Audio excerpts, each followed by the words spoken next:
러시아에서 여자들은 요즘 이런 농담을 주고받습니다. 우리도 일부 다처제 해야 하는 거 아니야? 웃자고 하는 소리 같죠? 그런데 이 말이 진지하게 나올 만큼 러시아의 성비는 심각하게 망가져 있습니다. 지금 러시아는 여성 100명당 남성이 86명밖에 없고 전국으로 따지면 여성이 남성보다 무려 1100만 명이나 더 많거든요.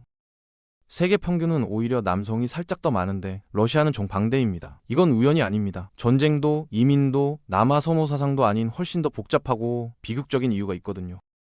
시작은 1941년으로 거슬러 올라갑니다. 독일이 소련을 침공하면서 벌어진 독소전쟁, 역사상 가장 많은 피를 흘린 전쟁입니다. 4년 동안 소련은 군인만 최대 1000만 명을 잃었고 민간인까지 합치면 3000만 명이 목숨을 잃었습니다. 당시 전체 인구가 1억 9천만 명이었으니 6명 중 1명이 사라진 겁니다. 문제는 죽은 사람 대부분이 진집된 젊은 남자리였다는 거죠.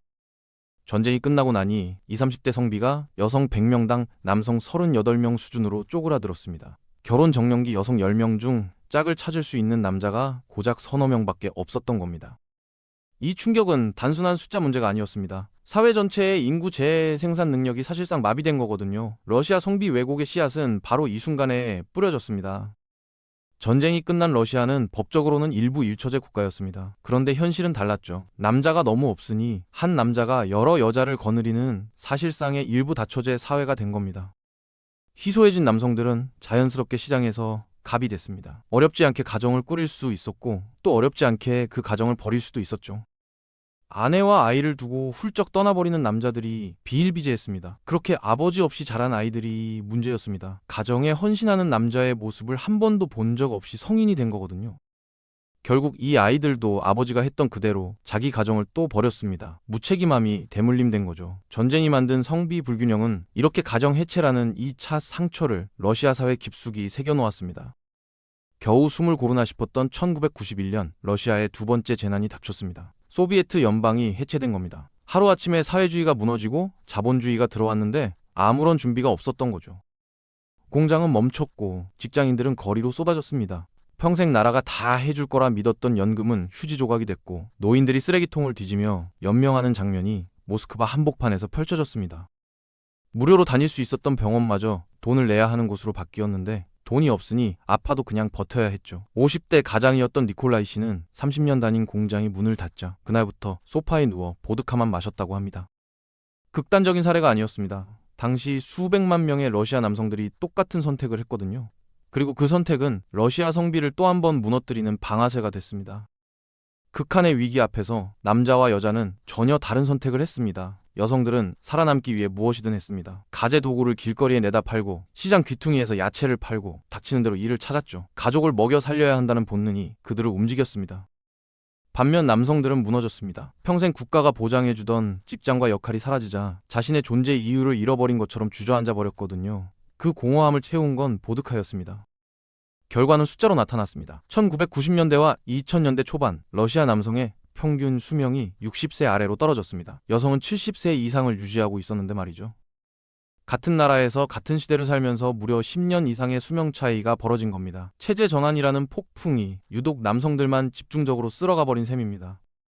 그렇다면 왜 러시아 남성들은 유독 술에 그토록 취약했을까요? 답은 유전자와 문화 두 가지가 맞물린 데 있습니다. 러시아인을 포함한 백인들은 동아시아인보다 알코올 분해 효소가 훨씬 많이 분비됩니다. 언뜻 들으면 술을 잘 처리하니 유리한 것 같죠? 정반대입니다. 덜 취하기 때문에 더 많이 마시게 되고 그게 고스란히 알코올 중독으로 이어지거든요. 현재도 러시아의 1인당 연간 음주량은 17리터로 세계 최고 수준입니다. WHO 통계에 따르면 러시아 남성의 3분의 1이 알코올 중독으로 의심되고 매년 수십만 명이 53세도 되기 전에 술로 인해 사망하고 있습니다. 현재 러시아 남녀의 기대 수명 차이입니다. 전쟁도 사고도 아닌 매일 손에 쥔 보드카 한 병이 러시아 남성의 수명을 조용히 그러나 집요하게 갉아먹고 있는 겁니다. 그런데 러시아 남성들의 음주는 단순히 많이 마시는 수준이 아닙니다. 한번 시작하면 몸이 완전히 망가질 때까지 멈추지 않는 이른바 끝장 폭음 문화가 따로 있거든요. 이건 수백 년 전 농경사회로 거슬러 올라갑니다. 당시 러시아 농민들은 종교 행사를 치를 때마다 반드시 술을 곁들였고 그 자리에서 상상을 초월하는 양을 퍼마시는 게 하나의 의식이었습니다. 신 앞에 흠뻑 취하는 것 자체가 일종의 헌신이었던 거죠. 문제는 이 관습이 도시화가 된 이후에도 전혀 사라지지 않았다는 겁니다. 오늘날 모스크바의 직장인 남성도 스트레스를 받으면 조상들이 하던 방식 그대로 몸이 쓰러질 때까지 들이붓습니다. 거기에 제때 병원도 못 가는 상황이 겹치면서 간 질환 같은 중증 합병증을 키우다 그대로 단명하는 남성들이 지금도 끊이지 않고 있습니다. 술만이 문제가 아닙니다. 러시아 남성들의 수명을 갉아먹는 또 다른 주범들이 줄줄이 대기하고 있거든요. 담배부터 보겠습니다. 2010년대까지 러시아 성인 남성의 65% 이상이 흡연자였습니다. 더 충격적인 건 모스크바 10대 남자 청소년의 흡연율이 73%에 달했다는 거죠. 중학생 10명 중 7명이 담배를 피웠다는 겁니다. 그 결과 러시아 전체 사망자의 약 17릿, 매년 40만 명이 담배 관련 질환으로 목숨을 잃고 있습니다. 여기에 교통사고까지 더해집니다. 술 마시고 운전하는 걸 대수롭지 않게 여기는 문화, 열악한 도환경, 거기다 속도를 즐기는 난폭 운전 습관이 합쳐지면서 러시아는 오랫동안 교통사고 사망률 세계 1위라는 불명예를 안고 있었습니다. 값싼 인스턴트 식품으로 끼니를 때우며 과체중이 된 몸도 방치합니다. 아프면 참고 쉬면 약해 보인다는 인식이 남성들을 병원 문턱조차 넘지 못하게 만들고 있습니다. 바로 그겁니다. 아프면 참고 위험에도 감수하는 이 태도. 러시아 사회에 깊이 뿌리 박힌 마초 문화가 만들어낸 결과입니다. 러시아 남성들 사이에는 오래된 통념이 있습니다. 남자라면 거칠고 강인해야 하며 몸을 조심스럽게 챙기는 건 나약한 짓이라는 거죠.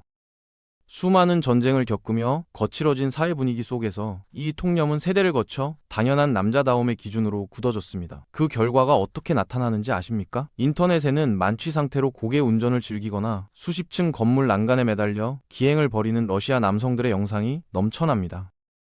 이들에게 그건 무모한 짓이 아니라 자신의 강인함을 증명하는 영웅적 행위거든요. 문제는 이 증명이 끝없이 사망자를 만들어낸다는 겁니다.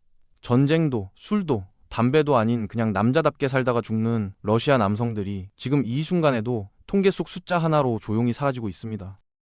러시아 정부도 이 문제를 모르는 게 아닙니다. 푸틴은 직접 나서서 대국에 걸맞은 인구를 지키려면 국민 건강부터 챙겨야 한다며 강력한 주류 판매 제한 정책을 추진했습니다. 그런데 여기서 아이러니한 장면이 펼쳐집니다.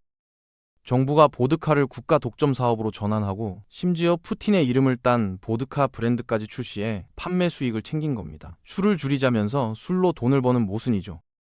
2000년대 들어 경제가 어느 정도 안정을 찾으면서 성비 불균형이 조금씩 개선되는 흐름이 나타나긴 했습니다. 하지만 30대 중반부터 남성 사망률이 급격히 치솟는 현상은 여전히 막지 못했습니다. 결국 65세 이상 노년층에서는 남성 비율이 절반도 채 되지 않는 기형적인 인구 구조가 수십 년째 고착된 채로 지금도 이어지고 있습니다. 그나마 조금씩 나아지던 흐름을 또 한 번 뒤흔든 사건이 터졌습니다. 바로 러시아 우크라이나 전쟁입니다. 수십만 명의 젊은 남서들이 징집대에 전선으로 끌려갔고 그 와중에 최대 100만 명에 달하는 남성들이 징집을 피해 해외로 도망쳤습니다. 문제는 도망친 사람들 중 상당수가 IT 전문가, 엔지니어 같은 고급 인력이었다는 겁니다. 러시아의 미래를 이끌어야 할 두뇌들이 한꺼번에 빠져나간 거죠. 서방의 제재로 수입이 끊기자 국내 생산이 오히려 활기를 띠는 아이러니한 상황이 펼쳐졌습니다. 공장을 돌려야 하는데 정작 일할 청장년 남성이 없는 겁니다. 결국 러시아는 중앙아시아에서 이민 노동자를 긴급히 수혈해야 하는 처지가 됐습니다. 전쟁이 성비 불균형을 해소하기는커녕 남아있던 남성 인구마저 빠르게 소진시키고 있는 겁니다.